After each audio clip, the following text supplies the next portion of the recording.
because he had that kind of heart, Yahweh blessed him. And the boundaries of the nation of Israel filled the entire boundaries that Yahweh had laid out to Abram, all the way from the Euphrates River to the Mediterranean Sea. A huge area of land was controlled by the Davidic kingdom. And after David's 40 years of reign, it was turned over to David's son Solomon, and he ruled 40 more years over this, and his reign was a reign of peace. And this helped to bring peace to the whole world.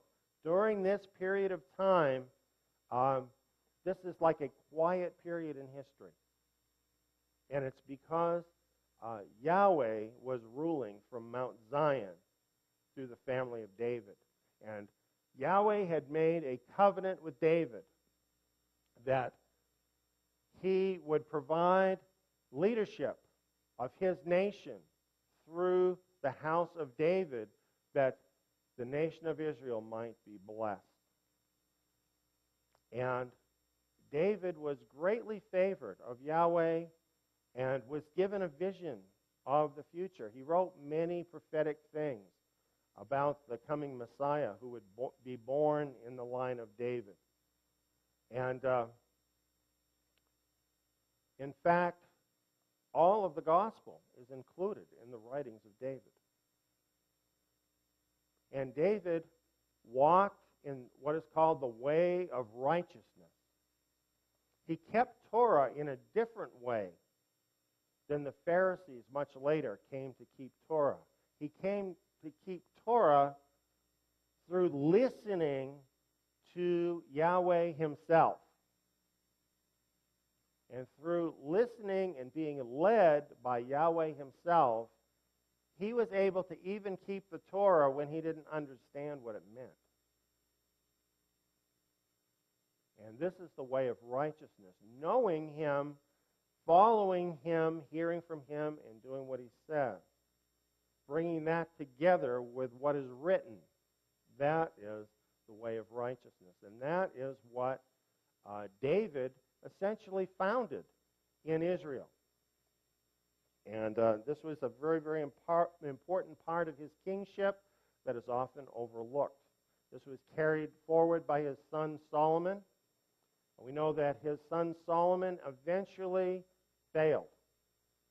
But the kingdom had not failed. For all of that period, the kingdom was a shining light. And it was so amazing because it was a kingdom of God, a kingdom of Yahweh in the midst of a rebellious world. It was the seed of a righteous government that eventually was going to fill the whole world.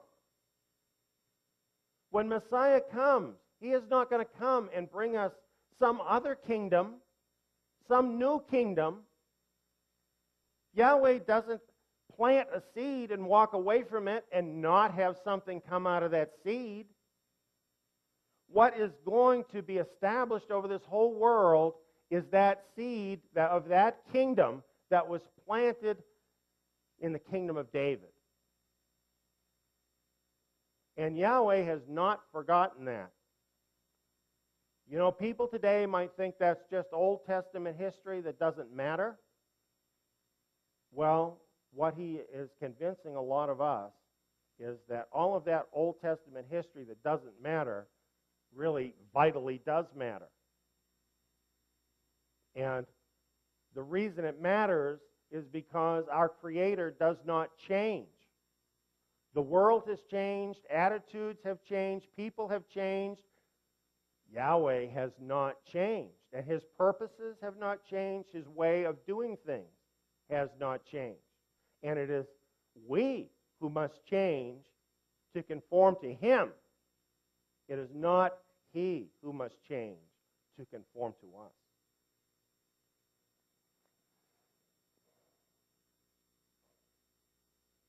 Well, all the prophets talked about the son that would be born in the line of David. And they talked about something else, too. And they had to talk about this because of some very sad events that happened to the nation of Israel. You see, after Solomon, the majority of the tribes, 10 of the tribes of Israel, decided that they didn't want to be under the leadership of the house of David anymore. They wanted to go their own way. And that's what they did. And they established their own kings. And they did not want to go up to Jerusalem to worship anymore because they were afraid. Their leaders were afraid if they went up to Jerusalem to worship, then the people would want to go back, you see, and have Jerusalem once again be ruling over them. So they established their own worship. And they set up golden calves in Dan and Bethel. And the people went into idolatry. And God sent prophets to them. And they had periods of time when they would seem to come back for a while, but then they would just sink more deeply into idolatry. And this happened over a period of years. And eventually, after being warned that this would happen, Yahweh divorced them.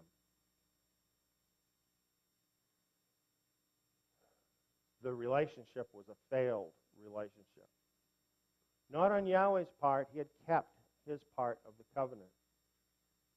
But the people just wouldn't do it. At the mountain, they all said, whatever Yahweh says, we're going to do it. Now, though, they were just all wanting to do what they wanted to do. And Judah wasn't doing much better. Even though they had Davidic kings, you can count on one hand the righteous kings.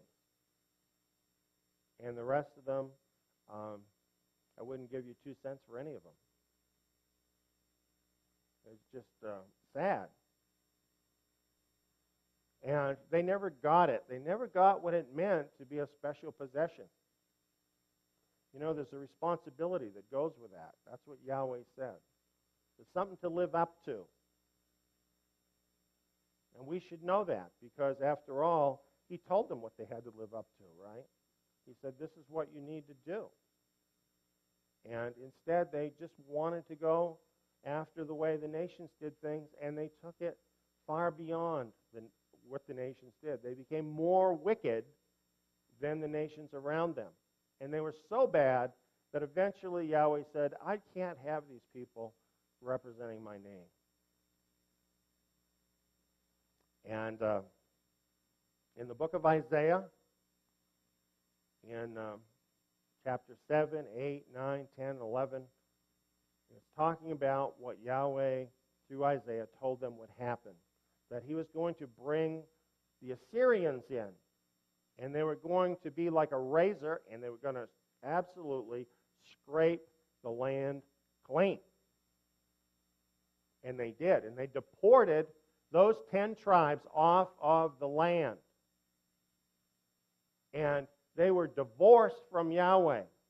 They were no longer in his covenant. They were no longer a people.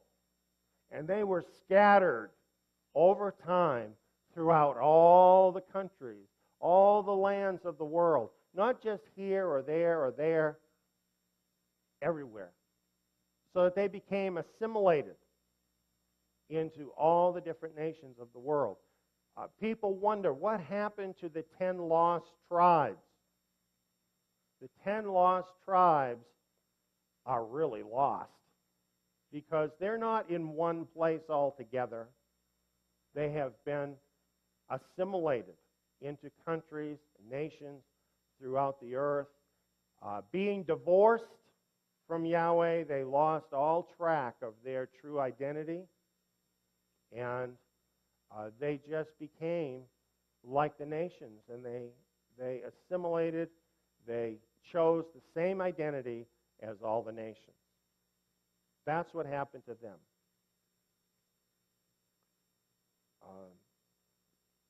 It wasn't too much later, in 586. So it was a little over 100 more years, and something very similar happened to Judah. And That was that Babylon came in and destroyed Judah, Jerusalem, destroyed the temple, and Judah was deported. But Yahweh did not divorce Judah as he had divorced Israel. And so when they repented, when there was a remnant that repented and turned back, the remnant were allowed to return to the land, to rebuild the temple, and to continue to carry the torch, you might say, of his kingdom in the world. But they were never again allowed to have a Davidic king on the throne. They were always vassals from that time forward. So they never could fully represent that kingdom of Yahweh. But they were in servitude. They were always in servitude. In the fullness of time, that son was born that was promised of the house of David. And he was truly the Messiah.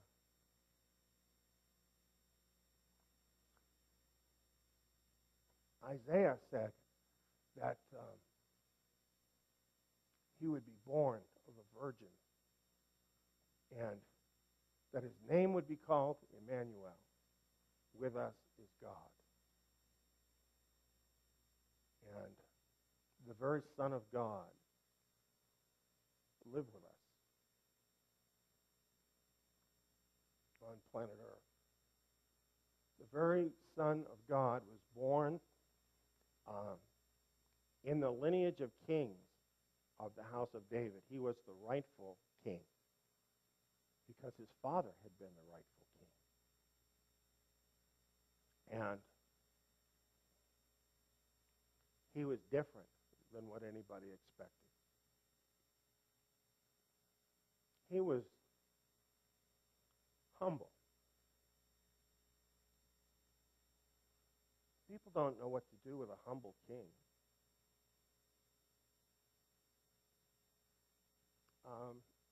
He didn't think about himself.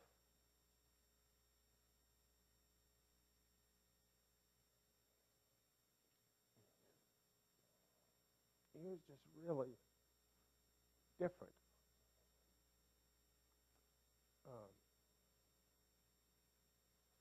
He was the kind of king I want. He was the kind of king I have. I'm not saying, though, that he's easy. He's not. You know he's fierce.